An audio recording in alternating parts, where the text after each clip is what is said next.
나는 하나님을 예배하는 예배자입니다.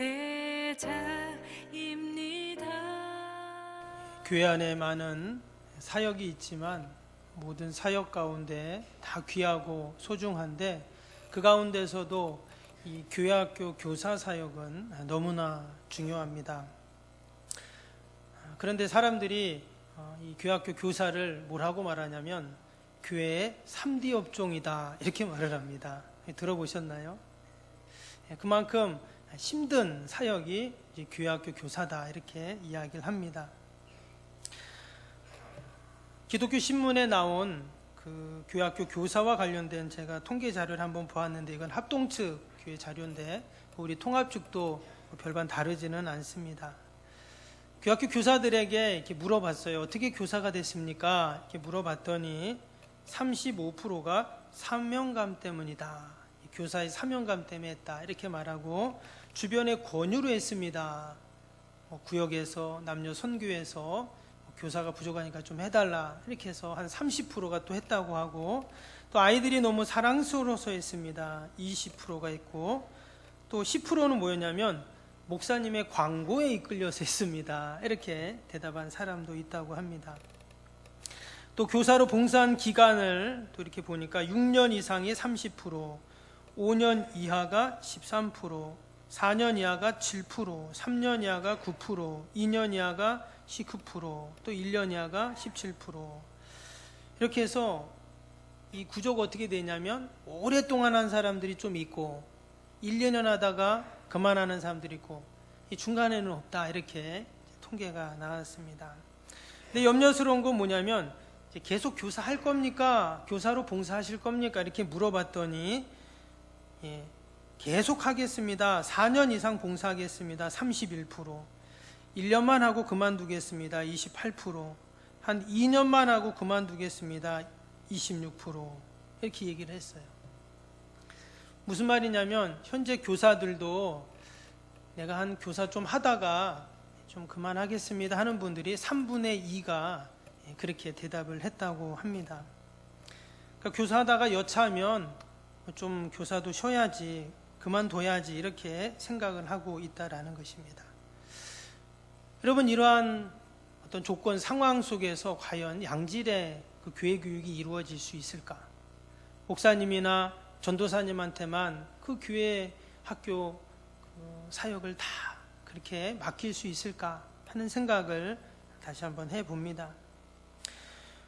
희망적인 것은 교사의 헌신도와 여러분 신앙의 만족도가 비례한다고 합니다. 이게 무슨 말이냐면 헌신하는 만큼 더 신앙의 행복과 기쁨을 느낀다는 거예요. 미래고 교회 기둥이라고 말하지만 아까 영상 본 것처럼 영국 교회는 그리고 지금 아까 그분 선교사님들 말씀하신 것처럼 우리는 10살 미만 애들은 없습니다. 그래서 그러면 그 말은 이제 미래가 없습니다. 이런 말이잖아요. 그래서 우리 교회학교 교사들의 그 임무와 또 책임이 얼마나 중요한가를 다시 한번 생각을 하게 됩니다. 성경에는 교사와 관련된 여러 가지 그런 적절한 비유들이 있는데요. 그 중에 하나가 뭐냐면 목자입니다. 오늘 우리가 시편 23편 다윗의 시편을 읽었죠. 여기도 보면 하나님을 목자로 이렇게 표현을 했어요. 근데 요한복음에도 보면 그런 예수님이 그렇게 말씀하셨죠. 요한복음 10장 10절 11절에 보면 제가 한번 읽어드리면 도둑이 오는 것은 도둑질하고 죽이고 멸망시키려는 것뿐이요 내가 온 것은 양으로 생명을 얻게 하고 더 풍성히 얻게 하려는 것이라. 나는 선한 목자라. 선한 목자는 양들을 위하여 목숨을 버리거니와. 예수님께서 자신을 나는 목자다, 선한 목자다 이렇게 말씀을 하셨습니다. 목자는 당연히 양을 돌보는 그러한 사람이죠. 그래서 마치 하나님께서 자신의 택한 백성들을 마치 목자가 양을 돌보듯 그렇게 돌봐주신다 하는 그러한 말씀입니다. 근데 교회학교 교사도 마찬가지죠. 교회학교 교사도 우리 교회학교 아이들 그들이 양이라면 교사는 뭡니까? 선한 목자인 줄로 믿습니다. 할렐루야. 주무시는 거 아니죠? 예. 우리가 교사로서 또 목사로서 또 목자로서 우리가 성도들을 또 우리 아이들을 뭐 아니면 내가 구역장 권찰이라면 우리 구역 식구들을 또 교회에서도 내가 하나님이 우리에게 직분을 주셨는데 또 그 직분을 갖고 우리가 섬기는 그러한 위치에 다들 있습니다. 그런데 목자가 여러분 양을 어떻게 돌보냐에 따라서 이제 양의 상태가 달라지게 되죠. 그래서 만약에 목자가 양을 잘 못 먹였다, 그럼 양은 당연히 빼짝 마를 것입니다. 근데 양을 잘 돌보고 잘 먹인다, 그러면 윤택이 있고 뭐 살이 찌고 그렇겠죠. 그래서 우리 교회학교 교사가 어떻게 나에게 맡겨주신 그 어린 생명들, 양들을 목자로서 잘 돌봐야 하는가, 오늘 이 시편 말씀을 통해서 우리가 다시 한번 우리 교사의 사명을 되새겨 봅니다. 첫 번째 1절을 다시 보겠습니다. 오늘 1절 보면 우리가 너무 잘 아는 말씀이죠. 같이 한번 읽어봅시다. 시작. 여호와는 나의 목자시니 내게 부족함이 없으리로다. 아멘.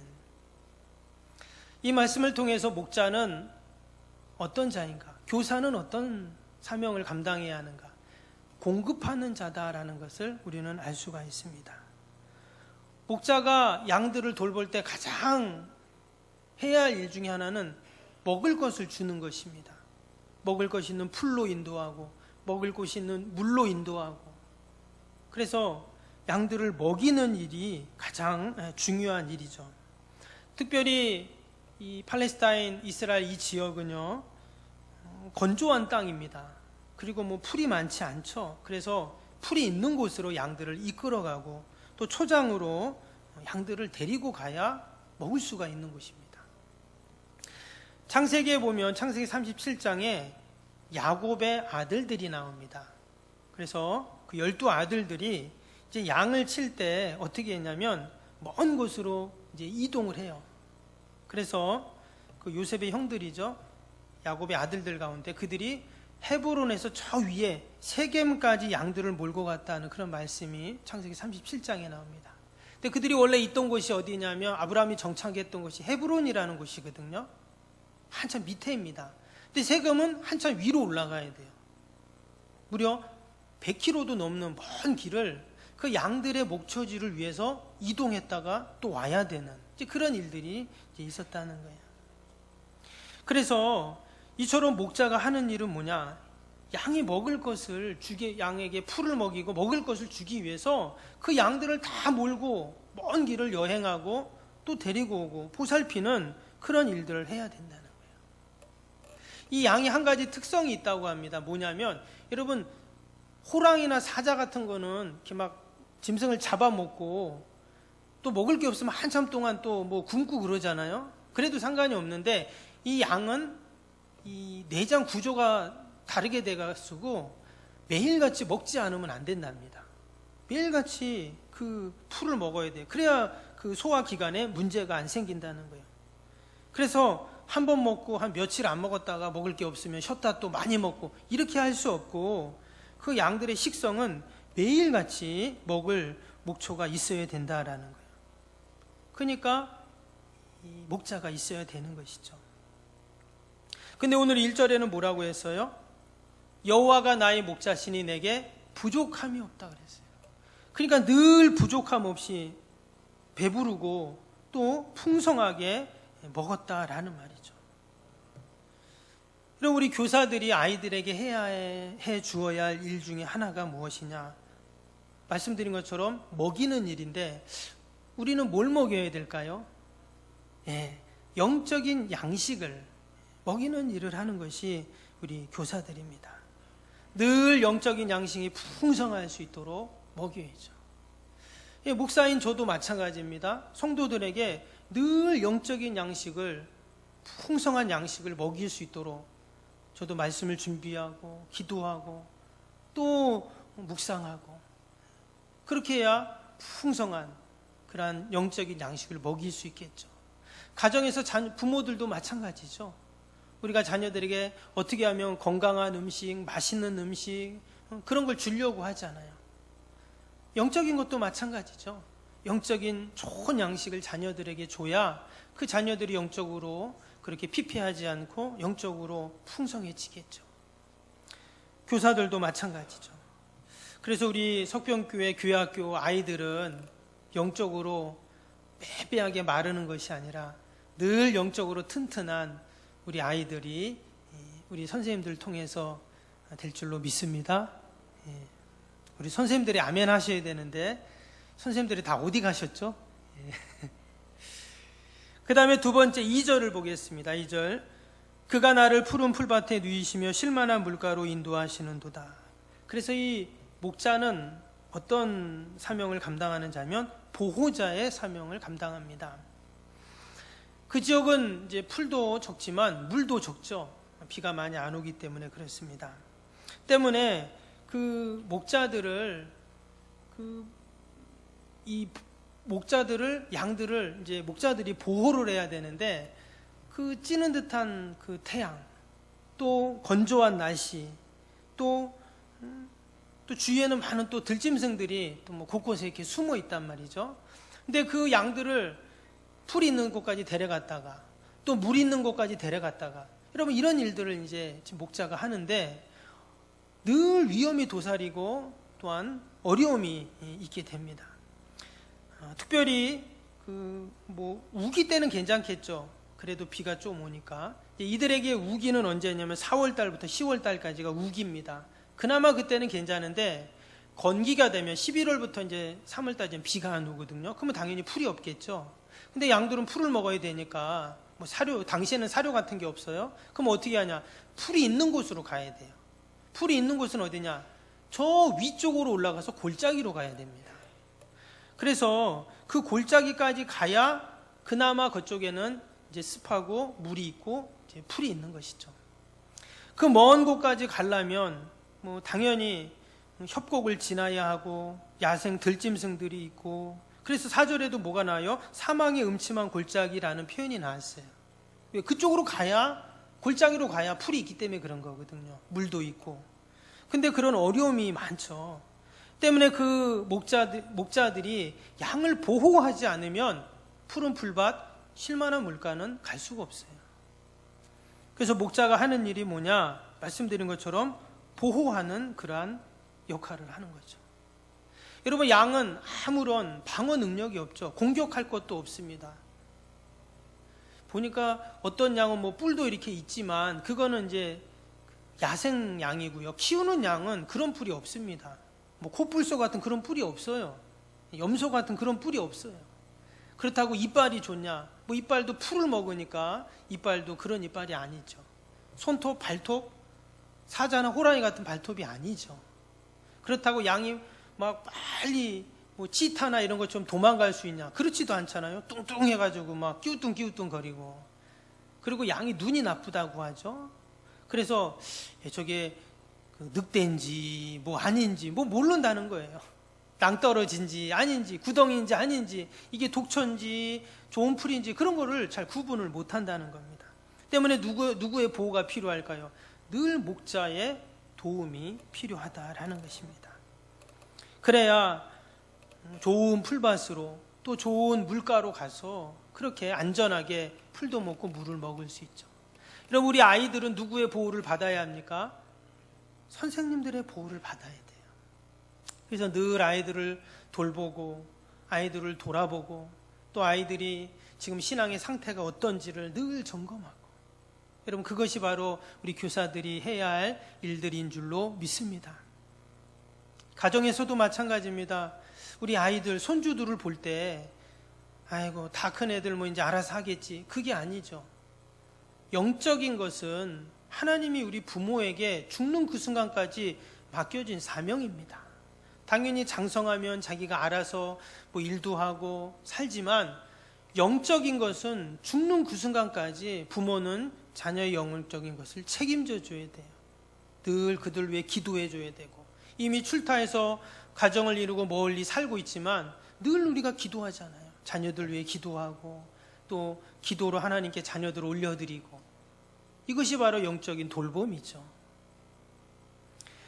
저와 여러분이 늘 맡겨주신 그 어린 양들을 여러분 잘 보호하는 그 사명을 감당해야 할 줄로 믿습니다.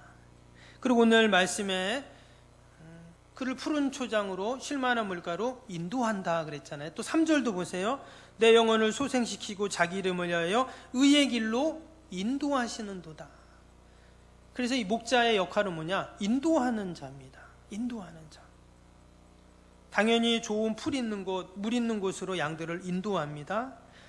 광야에는 길이 없죠. 그래서 목자는 길을 잘 알고 있어야 됩니다. 양들을 이끌어가는데 자기도 길을 모르면 도리어 목자가 양을 따라가서는 안 되겠죠. 이미 길을 잘 알고 있어서 이 길이 풀밭이 있는 길인지 좋은 쉴만한 물가가 있는 길인지를 알아야 되겠죠. 우리를 의의 길로 인도하시는 분은 누굽니까? 예수님이신 줄로 믿습니다. 내가 나의 길을, 내 인생 길을 가는 게 아니라 마이 웨이 하면서 내 길을 가는 것이 아니라 우리를 의의 길로 인도하시는 주님 앞에, 예수님은 내가 곧 길이고 진리고 생명이라 하셨어요. 예수님이 길이라고 했기 때문에 우리가 그 길을 따라가는 것이죠. 그럴 때 우리가 바른 의의 길로 여러분 가게 될 줄로 믿습니다. 누가복음 15장에 보면 이른 양 비유가 나옵니다. 거기에 보면 100마리의 양이 있는데 한 마리를 잃어버렸잖아요. 그 목자가 어떻게 합니까? 99마리를 놔두고 한 마리 양을 찾아서 길을 떠나게 됩니다. 사람들은 그 모습을 보면서 야, 참 대단하다 이렇게 생각을 합니다. 근데 사실 이것은 목자의 책임이고 율법에도 나와 있습니다.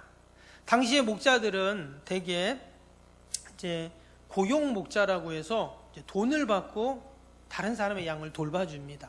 그러니까 내가 한두 마리 양을 돌보는 게 아니라 많게는 1000마리, 2000마리까지 함께 양을 돌보는 거예요. 그런데 나중에 이제 돈을 받는 것이죠. 그런데 그 양을 돌볼 때 어떻게 잘못해갖고 양이 들짐승에게 잡혀갈 수도 있고 죽을 수도 있잖아요. 그럼 반드시 그 주인에게 보상을 해야 됩니다. 그런데 또 어떤 경우는 자연사일 경우도 있죠. 병이 들어서 죽는다든지 아니면 나이 든 양은 죽을 수도 있잖아요. 그러면 그 양의 가죽과 양털을 꼭 주인에게 줘야 되는 그런 것을 율법으로 만들어 놨다는 겁니다.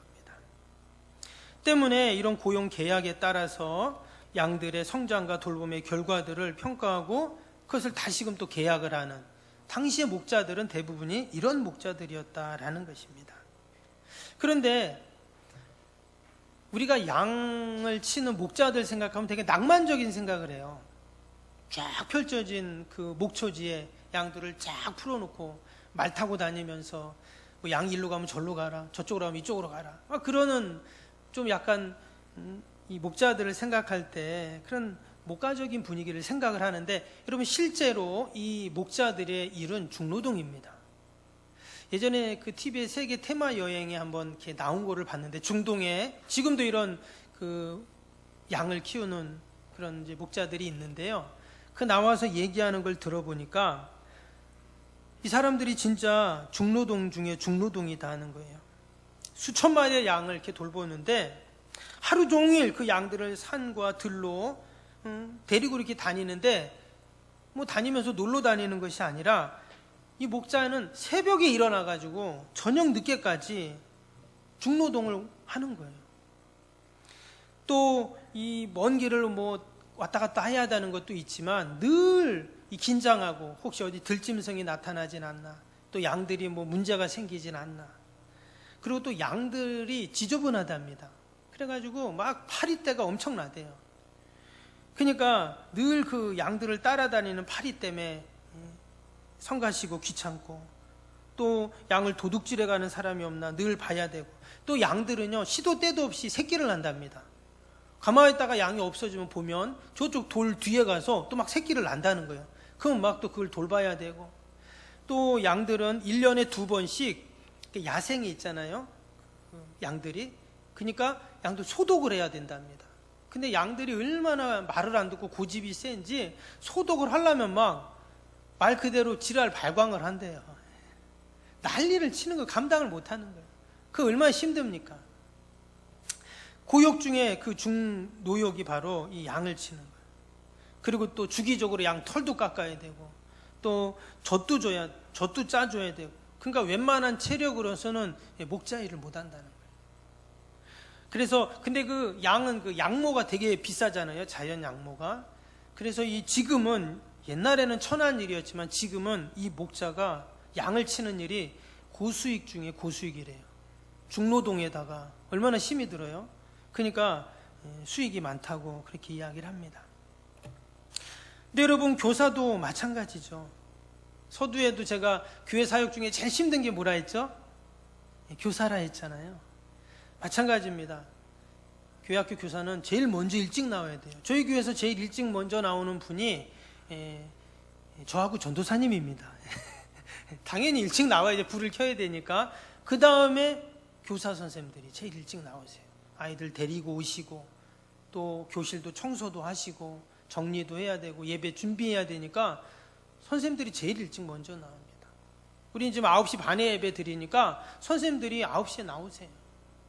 우리 어른들은 11시에 그냥 예배 오면 되는데 교사들은 이처럼 먼저 나와서 수고를 합니다. 뭐 나오는 것만 나오는 게 아니라 또 아이들 챙겨야 되잖아요. 또 안 오면 또 전화해야 되죠. 또 공각 공부 준비해야 되죠. 또 아이들 위해 기도해야 되죠. 또 아이들이 뭐 좀 마음이 울적하고 또 그러면 또 왜 그러냐고 상담도 해줘야 되죠. 결코 쉬운 일이 아닙니다.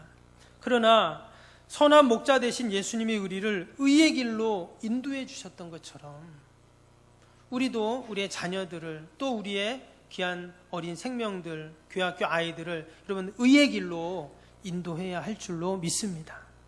예수님은 우리를 의의 길로 인도하기 위해서 어디로 가셨습니까? 십자가의 길을 가셨거든요.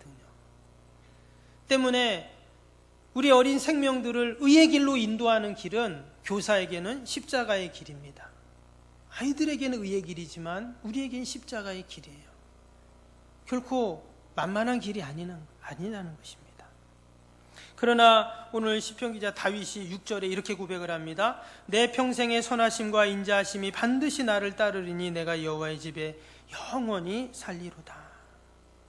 그럼 이것이 다윗의 고백만이 아닌 우리 선생님들의 고백, 또 저와 여러분들의 고백이 되어야 할 줄로 믿습니다. 목자는 늘 양들에게 먹을 것을 제공하는 자입니다. 또 그들의 복지와 안녕을 책임지는 보호자이고 의의 길로 인도하는 안내자입니다. 때문에 목자에게 필요한 것은 뭐냐면 헌신입니다. 헌신이 없으면 이 모든 일들을 할 수가 없기 때문에 그런 것이죠. 근데 오늘 1절에 보니까 여호와는 나의 목자다 그랬어요. 여호와는 나의 목자다라는 말 속에는 여호와 하나님께서 나를 위해 헌신하셨다, 이런 말씀이에요. 여러분, 헌신이라는 이 단어는요, 원래는 종이 주인에게 헌신한다라고 할 때 쓰던 단어입니다. 그러니까 종이 주인을 위해서 헌신을 하잖아요. 원래 그때 쓰였던 단어예요. 그런데 여호와가 나의 목자다라는 말은 하나님이 나를 위해 헌신하셨다, 이 말이에요. 다른 말로 하면 하나님이 나를 위해서 종이 되셨다, 이런 말씀이죠. 여러분, 가당치도 않는 말 아닙니까? 어떻게 하나님이 죄인된 우리를 위해서 종이 되고 헌신할 수 있어요? 근데 그렇게 하셨다는 거예요. 우리를 너무나 사랑하셔서 또 우리에게 늘 부족함이 없게 하기 위해서 그러한 헌신을 마다하지 않으셨죠. 여러분, 우리 교회학교 교사가 하는 일이 바로 이러한 일입니다. 헌신. 수많은 우리의 믿음의 교회학교 선생님들이 헌신하셔서 저도 여러분들도 이 자리에 있죠. 사실 저는 교회학교 다닐 때 선생님들이 되게 무서웠어요. 교회학교 선생님들이 무섭더라고요. 지금은 뭐 교회학교 애들이 선생님 무서워합니까? 갖고 놀죠. 예. 근데 옛날에는 무섭더라고요. 뭐 학교 선생님도 무서웠지만 그래서 그랬는지 교회학교 선생님들도 무서웠어요. 그런 생각만 나더라고요. 그런데 돌이켜보면 그분들이 헌신했기에 제가 교회학교를 다닐 수 있었고 지금은 목사가 되었고 또 우리 교사 선생님들이 있기에 지금 우리 교회 학교가 있고 또 우리 교회 학교 아이들이 분명히 있는 줄로 믿습니다. 할렐루야. 몇 년 전 기독 공부에 이런 기사가 났습니다. 어떤 기사냐면 우리 104주년 우리 총회가 됐는데 몇 년 전 기사입니다. 그때 총회장님이 이제 설교하시고 이제 그 관계자들 예배를 드리고 헌금을 했어요. 근데 그 헌금을 어디다가 보낸다고 했냐면 아까 우리 영상 봤죠?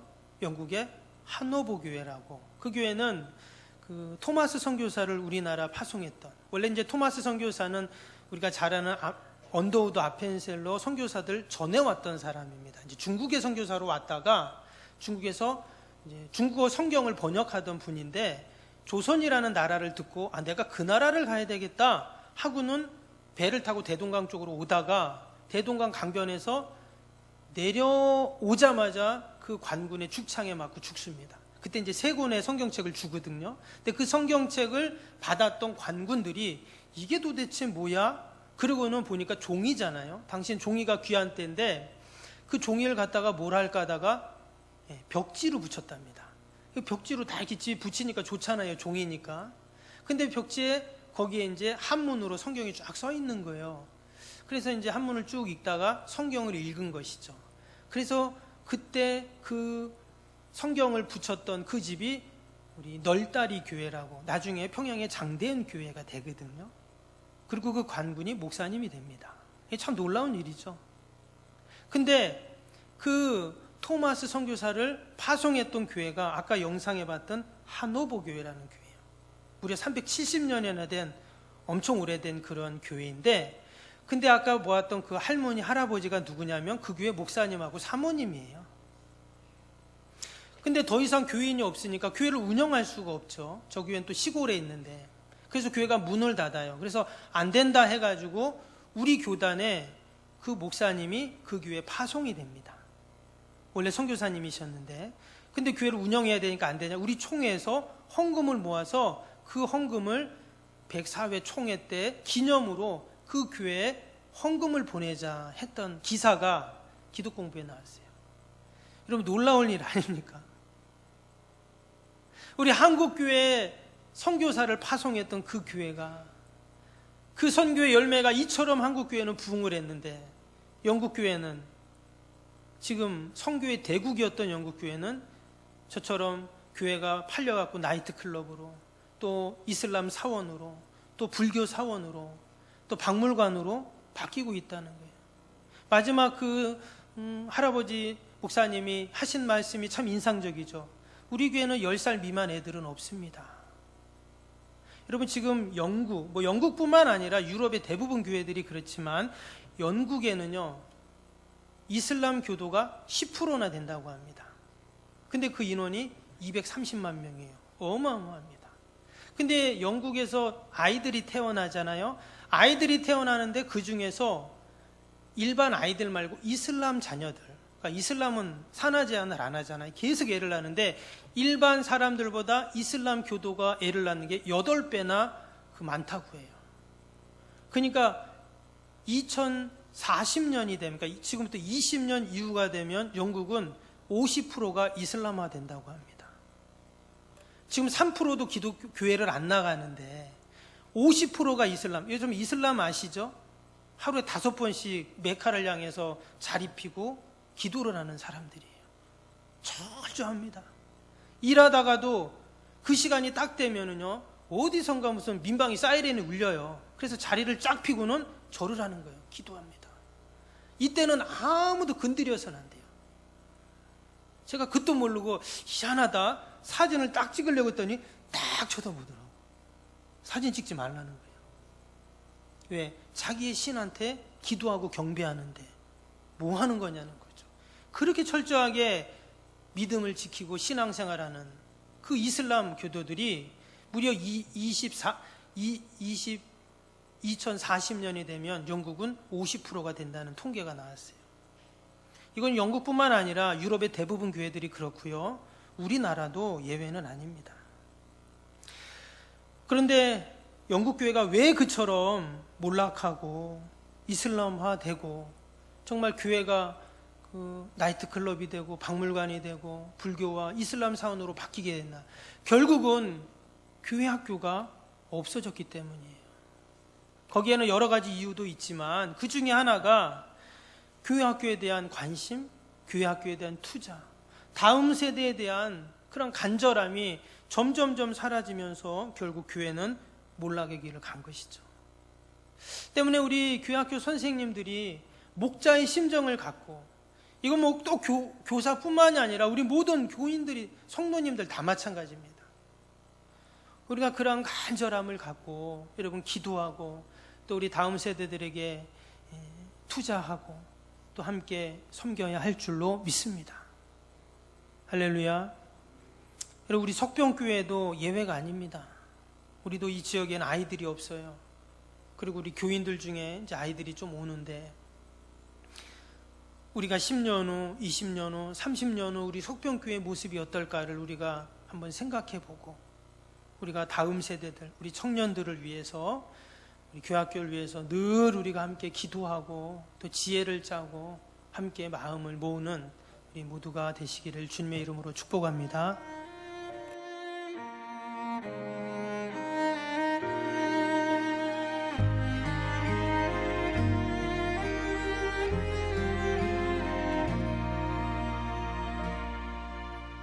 나는 하나님을 예배하는 예배자입니다.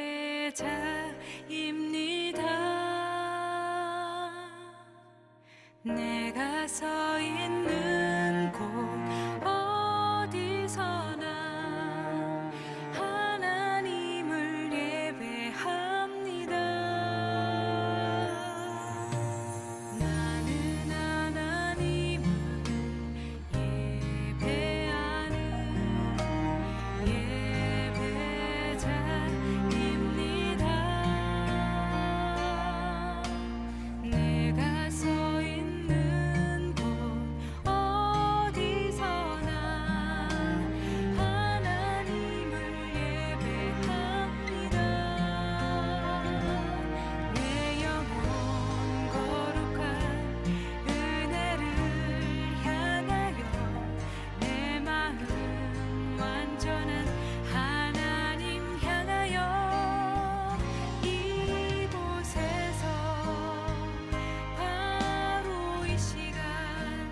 이 시간